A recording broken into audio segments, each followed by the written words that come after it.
Welcome to another episode of the podcast. Now, in this podcast episode, I want to talk about the importance of finding the gift in our challenges. Or the term that I came up with many years ago was finding blessings in the trenches. Now, this is important. It's important for all areas of life, but I've found it to be particularly helpful in my professional life or in my business. Because inevitably, that's something that most entrepreneurs, business owners, and people that focus on their career tend to face is we all have to face challenges and difficulties. And our immediate response tends to be to want to avoid it or get away from it because there's pain that's associated with the experience.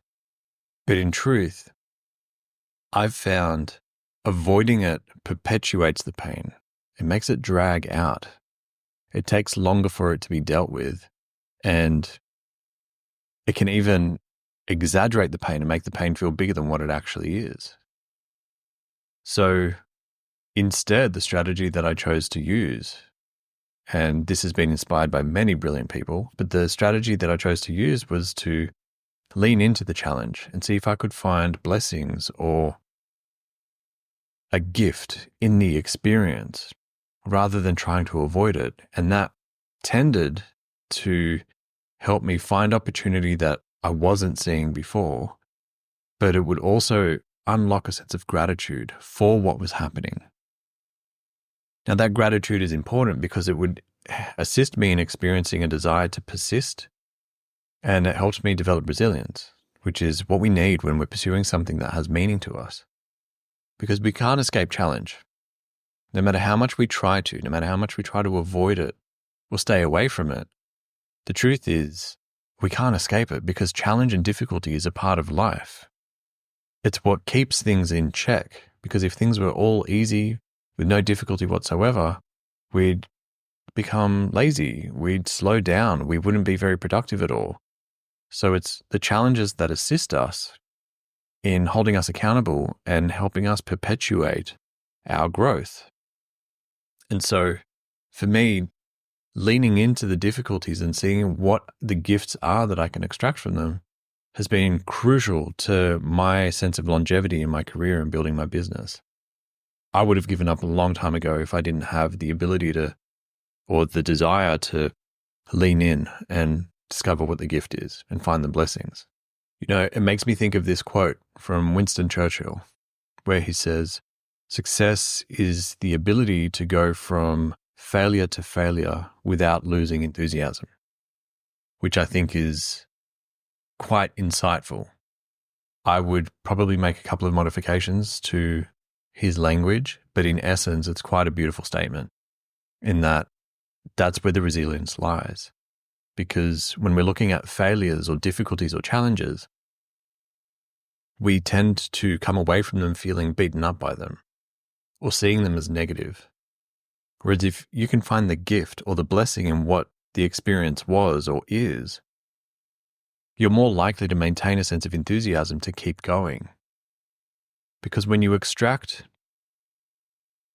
a gift from an experience that's painful or difficult, it gives you a sense of purpose to persevere, and it gives the experience a purpose in your life.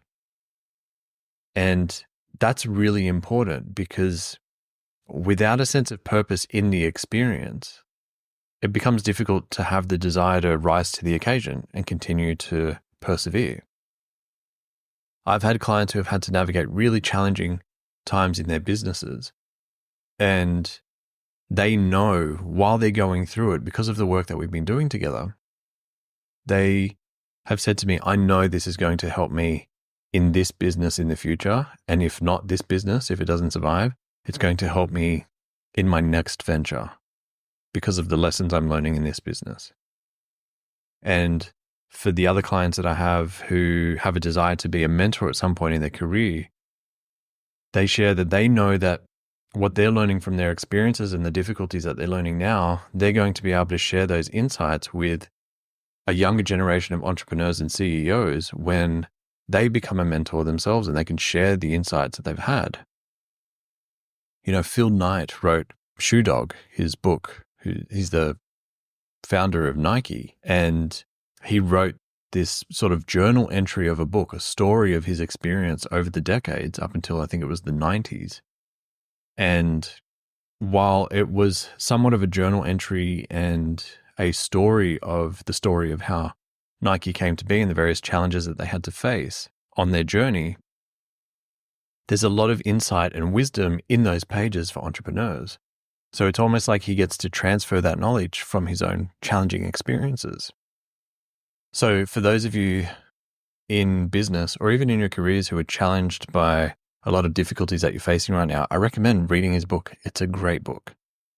So for me, I find it's critical in order for me to be able to maintain a buoyancy in my life, in order to go from failure to failure, difficulty to difficulty, without losing enthusiasm for tackling the challenges. Because the moment my enthusiasm starts to wane and drop, the challenges start to become bigger and they feel more challenging. And so it's important that we're able to maintain this sense of internal resilience to be able to face these challenges, because you'll have the desire to give up. And that's the last thing I want you to do, unless it's a wise thing for you to give up, which I'll tackle in another episode. So the best way to do this, the simplest way to do this, is sit down and ask yourself, what about what you're facing is challenging you? What about it is bothering you? What's upsetting you? What about it is causing you so much pain? Because superficially, you might look at the situation and say, well, I don't know, let's say it's debt. Let's say you're running into a lot of debt in your business or your personal life, and that feels really challenging and difficult for you.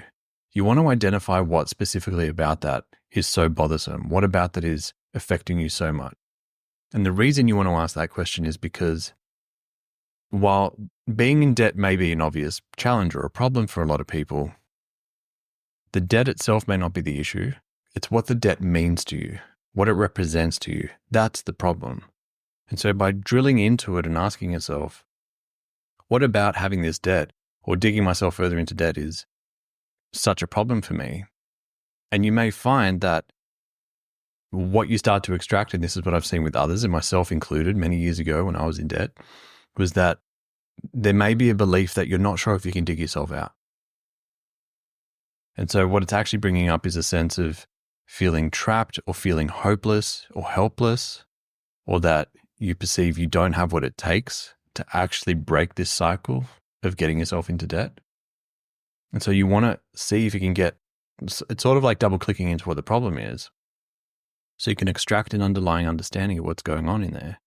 And then by doing so, then you've got a clearer understanding of what specifically about going into debt or whatever the challenge is that's bothering you.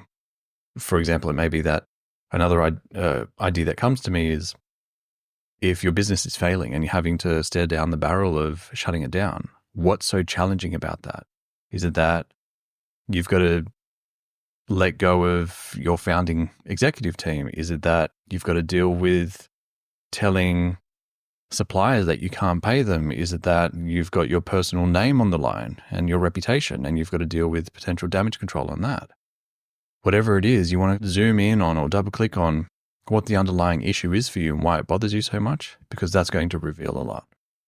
Then once you've worked out what that is, you want to ask yourself, what are all the positives? What are all the upsides? What are all the benefits that I'm getting from this?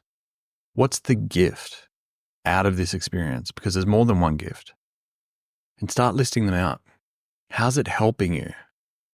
What's it teaching you? That's one of my favorite questions. What is this situation and this difficulty? What's it actually teaching me that I'm not seeing?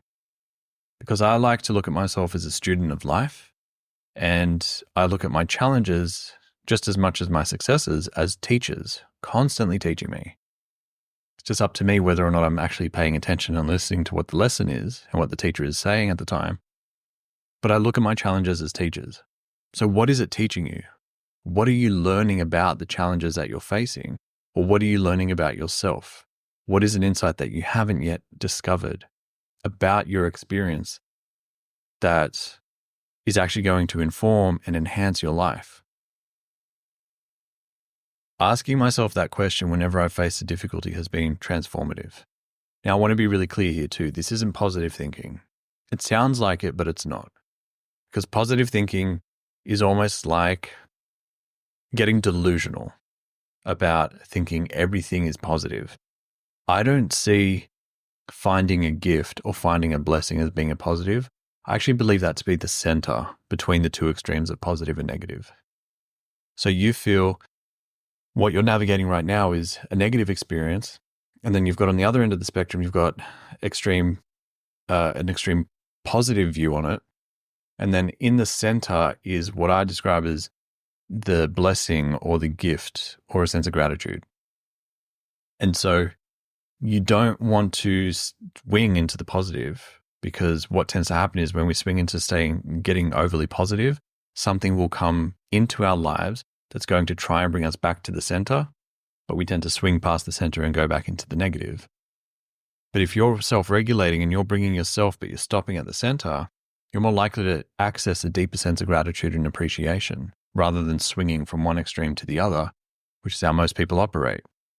People swing into these optimistic cycles and then pessimistic cycles, and they go back and forth. And it's like, it's this crazy roller coaster of an experience.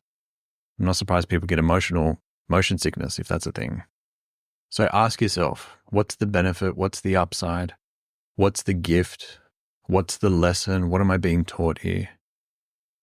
Because it's going to start changing your perspective on what you're facing and will help you develop more enthusiasm to tackle the challenges.